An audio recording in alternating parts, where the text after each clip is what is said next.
Baik, Assalamualaikum warahmatullahi wabarakatuh. Sebelumnya kami dari kelompok 9 akan mempresentasikan terkait pasien penyakit kronis yang pelupa.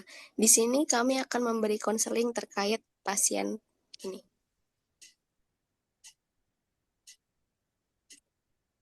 Di sini ada anggota kelompok kami. Yang pertama ada saya sendiri, Nadia Hanan. Yang kedua ada Hermawati. Yang ketiga ada Sabira Rizka. Dan yang terakhir ada Raisya Valentina.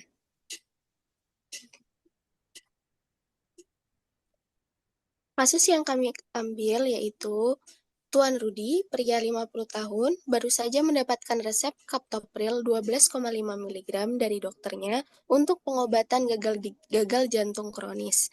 Saat datang ke apotek, pasien tampak bingung dan kesulitan memahami jadwal minum obat. Pasien mengaku sering lupa melakukan aktivitas harian, termasuk minum obat. Ketika dijelaskan oleh apoteker, pasien beberapa kali menanyakan ulang dalam waktu singkat. Istrinya yang mendampingi mengonfirmasi bahwa Tuan Rudi memang pelupa dan ia khawatir tidak bisa mengikuti aturan minum obat dengan baik. Kondisi ini memerlukan perhatian khusus agar terapi berjalan efektif dan resiko komplikasi dapat diminimalkan.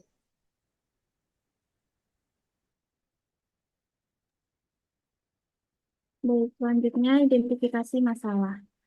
Pasien dengan penyakit kronis sering mengalami gangguan memori ringan hingga sedang, terutama pada usia lanjut. Yang kedua, pasien lupa minum obat atau tidak mengetahui dosis dan waktu minum obat dapat menyebabkan komplikasi serius.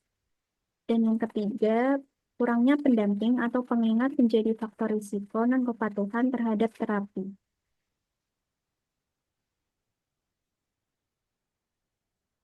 Tantangan yang dihadapi. Yang pertama, gangguan daya ingat yang mempengaruhi kepatuhan, kesulitan pasien dalam memahami dan mengingat instruksi, kekhawatiran keluarga terhadap efektivitas pengobatan, dan risiko komplikasi bila terapi tidak dijalankan dengan benar. Selanjutnya, tujuan konseling. Yang pertama, meningkatkan kepatuhan minum obat pada pasien gagal jantung kronis. Dan yang kedua, mencegah terlewatnya dosis akibat gangguan daya ingat. Dan yang ketiga, memberdayakan keluarga untuk mendampingi pengobatan pasien secara aktif.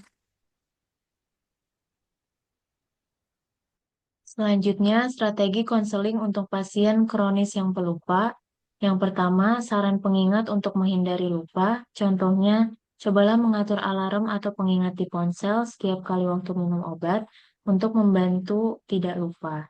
Yang kedua, menggunakan alat bantu pengingat seperti gunakan kotak obat harian atau organizer untuk membantu mengingat dosis yang harus diminum setiap hari. Yang ketiga, informasi tertulis yang mudah diakses seperti lembaran yang menjelaskan jadwal dan cara pemakaian obat. Dan yang keempat, melibatkan keluarga, wali atau pengasuh yang dapat apoteker komunikasikan langsung, misal ke istrinya, atau menyarankan ke pasien. Contohnya, jika bapak atau ibu mengalami kesulitan mengingat, bisa minta bantuan keluarga atau orang terdekat untuk mengingatkan.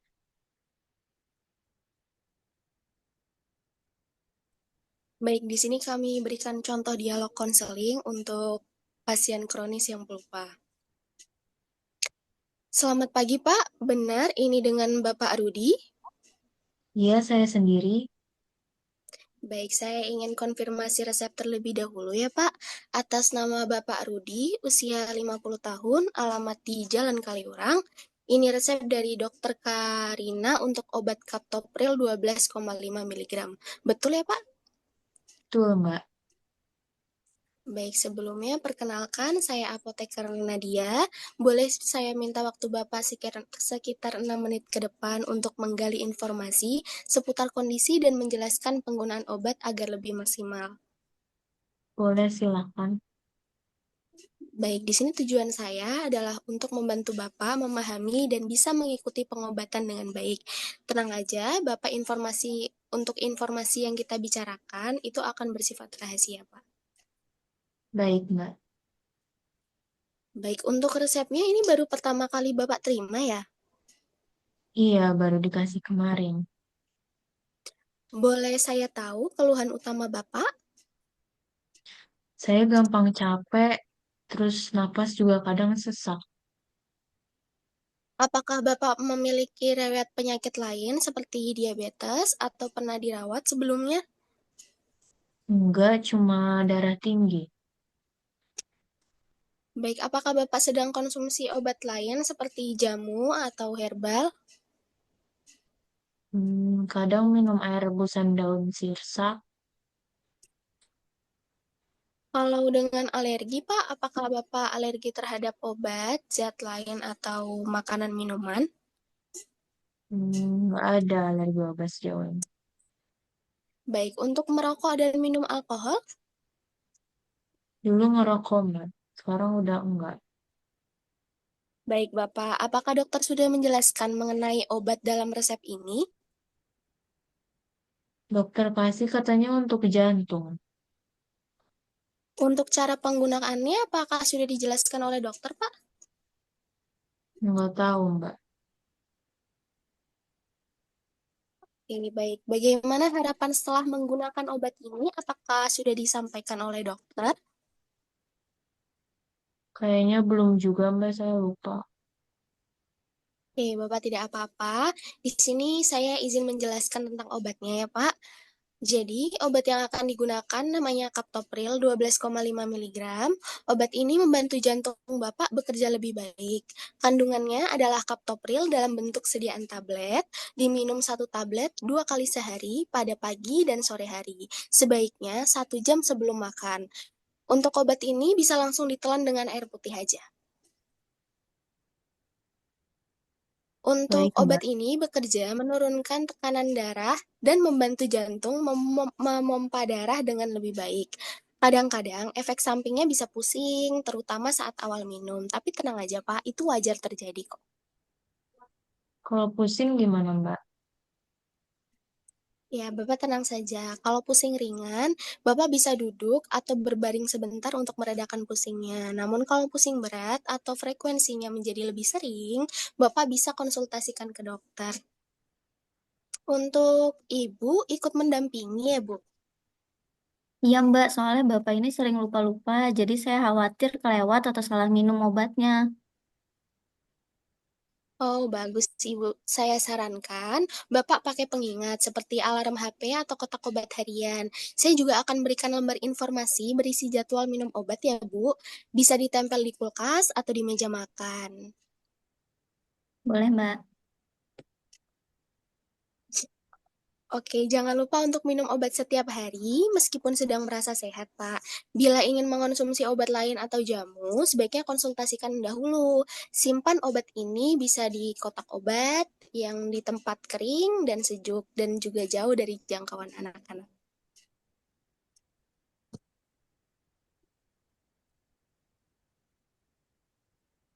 Untuk Bapak paham sampai di sini, dan untuk memastikan informasi yang saya sampaikan itu tidak terlewat, Pak, apakah Bapak berkenan untuk mengulangi penjelasan saya? Iya, Mbak.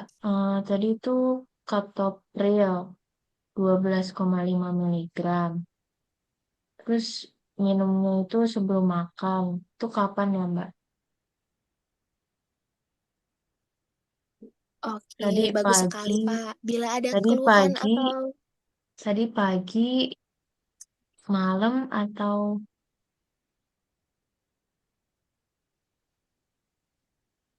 Oke, untuk minumnya pagi dan sore hari sebelum makan ya, Pak.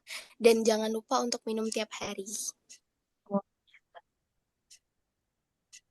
kasih, Mbak. Baik, Bapak, tidak apa-apa. Bagus sekali. Bila ada keluhan atau lupa aturan pakai, Bapak tidak apa-apa bisa dihubungi untuk saya sendiri. Nanti bisa saya kasih ya, Pak, untuk nomor telepon saya. Untuk Ibu, saya izin menjadwalkan pemantauan lagi dalam 2 sampai 3 hari ke depan untuk memastikan semuanya berjalan dengan lancar. Apakah berkenan, Ibu? Oh iya, boleh Mbak. Oke, apakah ada yang ingin ditanyakan atau dikonfirmasi, Pak, Ibu? Mungkin sudah cukup Mbak. Baik, ini untuk lembar informasi berisi jadwal minum obat beserta obatnya ya, Ibu. Ibu bisa langsung bayar di kasir. Baik, terima kasih banyak Mbak. Iya, sama-sama Bapak, Ibu. Semoga lekas sembuh dan sehat selalu. Baik, pasien lanjut usia dengan penyakit kronis rentan mengalami lupa minum obat. Situasi ini menjadi tantangan tersendiri bagi apoteker. Meski demikian, apoteker tetap memiliki peran penting dalam menyampaikan informasi obat dengan cara yang jelas, ringkas, dan mudah dipahami. Untuk meningkatkan kepatuhan, apoteker dapat memanfaatkan alat bantu seperti jadwal minum obat, kotak obat, atau alarm pengingat. Selain itu, keterlibatan aktif keluarga dan pendekatan empatik dari apoteker sangat berperan dalam menciptakan sistem dukungan yang efektif. Kolaborasi yang baik antara apoteker dan keluarga menjadi kunci keberhasilan dalam konseling, meskipun dilakukan dalam waktu singkat.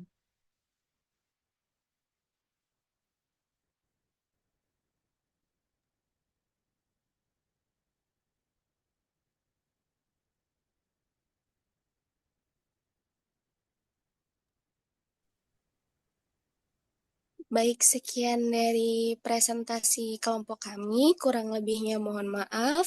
Wassalamualaikum warahmatullahi wabarakatuh.